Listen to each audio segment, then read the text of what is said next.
Hello everyone, welcome to my class. आज की इस क्लास में मैं आपको हिंदी मात्रा के बारे में समझाऊंगी। इस क्लास में मैं पूरे आ से अ तक की जो भी मात्राएं होंगी उनको मैं आपको डिटेल में समझाऊंगी ताकि आपको एक बार में ही सभी मात्राएं समझ में आ जाए। पहले आप ये समझिए हिंदी मात्रा किसे कहते हैं। आपको पता होगा हिंदी में हिंदी वर्णमाला में दो भाग होते हैं, स्वर और व्यंजन। आ से अ तक जो होते हैं वो स्वर होते हैं और का से ज्ञा तक जो होता है उसे क्या कहते हैं, व्यंजन कहते हैं। तो जब ये जो व्यंजन होते हैं इनके साथ जब स्वर को जोड़ना हो, मतलब कि अगर आप व्यंजन क है और उसके साथ आपको ई को जोड़ना हो तो ई को ना लिख करके उसका एक निशान या उसका एक चिन्ह लगा देते हैं, समझे। एक निशान लगा दिया जाता है, एक साइन लगा दिया जाता है जिसे हम कहते हैं मात्रा। तो ये जो आ से अ तक का ये जो यहाँ पे स्वर लिखा है, हर स्वर का अलग अलग तरह की मात्रा होगी, अलग अलग तरह का निशान होगा, ठीक है। तो अब ये हम पहले ये समझते हैं कि इसकी मात्रा लगती किस तरह से है, कहाँ पे लगेगी और फिर जिस व्यंजन पे लगेगी उसकी आवाज किस तरह से हो जाएगी आवाज जुड़ने के बाद। तो मैं एक और सबके साथ एक एक दो हर मात्रा से मैं आपको एक एक दो शब्द भी लिख करके आपको समझाऊंगी। तो पहला स्वर क्या होता, अ। तो अ की जो होती है कोई भी मात्रा नहीं होती है, ठीक है। ये अ जो है इसकी कोई मात्रा नहीं है।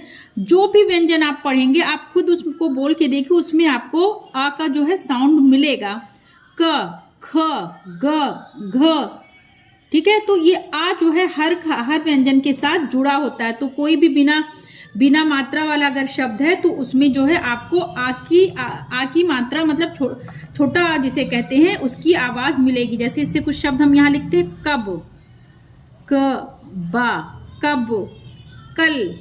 तो इसमें जो है आ की जो है आवाज आ रही है, क हो ना, तो आ की आवाज आ जाती है।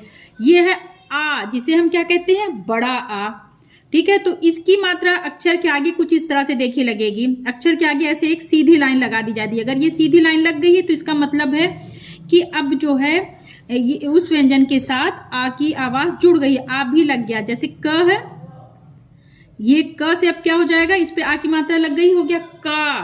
और इससे कोई शब्द बनाइए आप, का ना, कान, काला, का खींच के बोला, आ की मात्रा है तो का हो गया। और ला पे अगर आ की मात्रा लगाएंगे तो उसको क्या बोलेंगे, ला पे ला। तो ये देखिए इससे एक शब्द ये बना, काला। ये है ई, इसे छोटी भी कहते हैं। इसकी मात्रा अक्षर से पहले कुछ इस तरह से देखिए लगाई जाएगी, इस तरह से लगाई जाएगी। तो जिस भी अक्षर के साथ अब इसकी मात्रा जुड़ेगी उसके साथ ई की आवाज जुड़ेगी। और ये छोटी ई की मात्रा है तो जो ई की जो आवाज होगी वो छोटी होगी। जैसे क पे अगर हम ई की मात्रा ये लगा देते हैं तो इसे क्या बोलेंगे, की। क्या पढ़ेंगे, की। और इससे कोई शब्द आप लिखिए, कि ला, किला, किला। ला में आ की आवाज आ रही, देखिए किला। बा पे अगर ऐसे लगा दिया तो हो गया ये बी। और इससे कुछ शब्द लिखिए, बिल। ये है ई जिसे हम बड़ी भी कहते हैं। इसकी मात्रा अक्षर के आगे कुछ इस तरह से लगाई जाएगी, देखिए सेम उसी तरह से लगाई जाएगी। ये अक्षर से पहले लगेगी, बड़ी ई की मात्रा अक्षर के बाद लगेगी। बड़ी ई की मात्रा लगने पे जो ई की जो आवाज है वो बड़ी आएगी। जैसे यहाँ पे का पे जब ई की मात्रा लगी तो ये की हुआ। और ये जब अगर इसी पे ही ये बड़ी ई की मात्रा लगा दी तो इसे क्या पढ़ेंगे, की। इससे कुछ शब्द बनाइए, कील।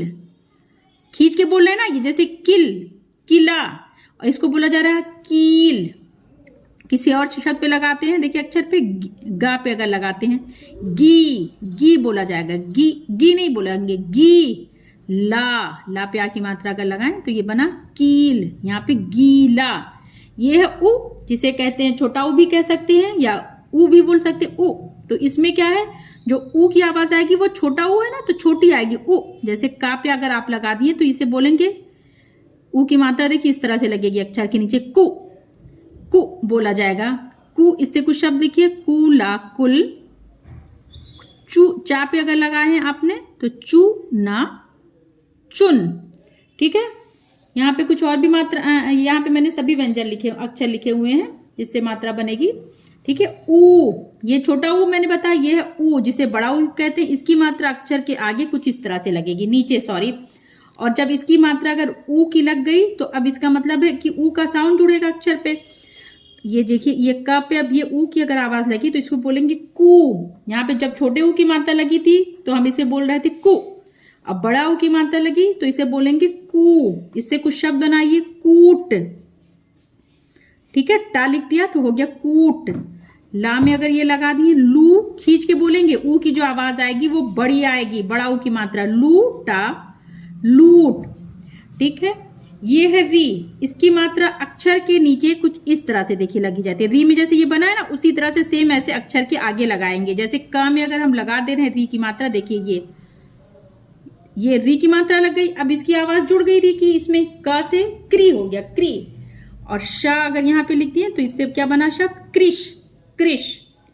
का में फिर से लगाते कृपा, क्री हो गया ये, पा, कृपा।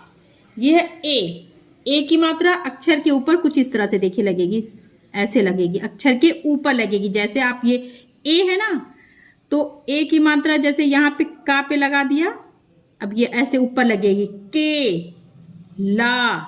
ला को खींच के बोल रहे हैं ना, तो आ की मात्रा भी साथ में आएगी, केला, केक, के और ये का, केक।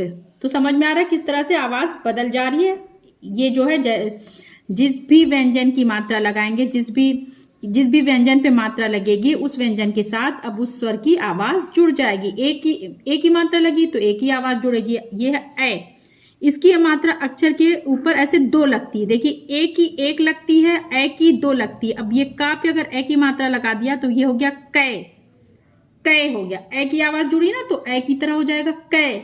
और सा में आ की मात्रा, कैसा।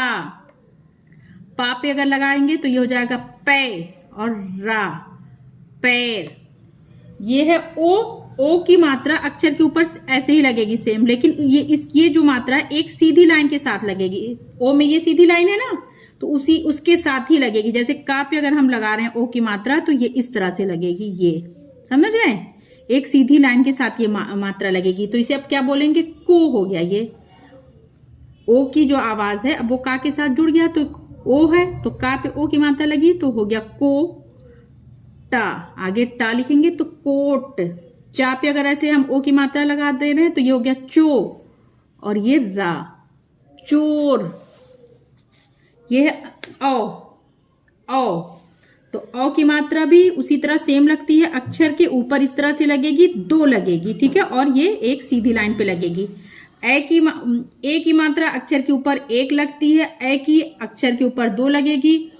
ओ की एक सीधी लाइन के साथ लगेगी और औ की दो सीधी लाइन, मतलब एक सीधी लाइन पे दो मात्रा लगेगी इस तरह से। ए पे एक, ए पे दो, ओ पे सीधी लाइन और एक ऊपर मात्रा, और औ पे एक सीधी लाइन और ऊपर दो मात्रा। अब औ है, ठीक है, औ। तो औ की मात्रा लगी अगर का पे तो आप इसे ये देखिए ऐसे औ लगेगी, एक और ये दो। अब ये औ की मात्रा है तो इसे अब क्या बोलेंगे, कौ। ना अगर इस पे लगा दिए तो ये क्या, कौन सा शब्द बनेगा, कौन। माँ पे अगर इस तरह से हम लगाएं तो ये दो मात्रा देखिए, मौ ना मौन। ये है अंग। अंग की कोई मात्रा नहीं होती, एक चिन्ह के रूप में इसकी मात्रा लगे, इस तरह से नहीं होगा, एक ऐसे बस बिंदी लगा दी जाएगी और जिस भी व्यंजन पे लगेगी अब उसके साथ अंग की आवाज जुड़ जाएगी। जैसे अंग, तो का पे अगर लगा देते हैं तो इसे बोलेंगे कन। ठीक है, और सा, कंस। गंध, गा पे अगर लगाएं तो देखिए ग और बिंदी, गन ये हुआ ना बिंदी के साथ, धा, गंध। आह की मात्रा कैसे लगेगी, ये भी ऐसे बिंदु के रूप में इसकी मात्रा लगेगी, देखिए ऐसे अक्षर के आगे यहाँ ऐसे लगेगी जैसे। ठीक है, का पे अगर आपको लगाना है तो ऐसे लगेगी। और इसकी मात्रा हिंदी में कम यूज होती, इसकी ज्यादातर शब्द जो होते हैं संस्कृत में यूज होते हैं, इस्तेमाल किए जाते हैं। तो इससे कुछ बनने वाले शब्द देखिए, नमः, न मह, माँ पे अह की साउंड आ रहा है, देखिए नमः। पुनः, पु, और ना पे हा की आह का साउंड आ रहा है ना, पुनः। अंग की मात्रा लगने पे या अंग की बिंदु लगने पे हल्का ना का आवाज आता है, और अह की लगने पे हल्का सा हा की आवाज आती है, जैसे कन। और ये जो अह की लगी तो कह। समझ में आ रहा है अंतर दोनों में, कन, कह। तो ये मैंने आपको थोड़ा थोड़ा सभी मात्राओं को अच्छे समझा दिया है, और वैसे भी मेरी अलग से भी क्लास है इन मात्राओं की डिटेल में लिखने और पढ़ने की, आप उसे मेरे चैनल पे देख सकते हैं। Okay, bye.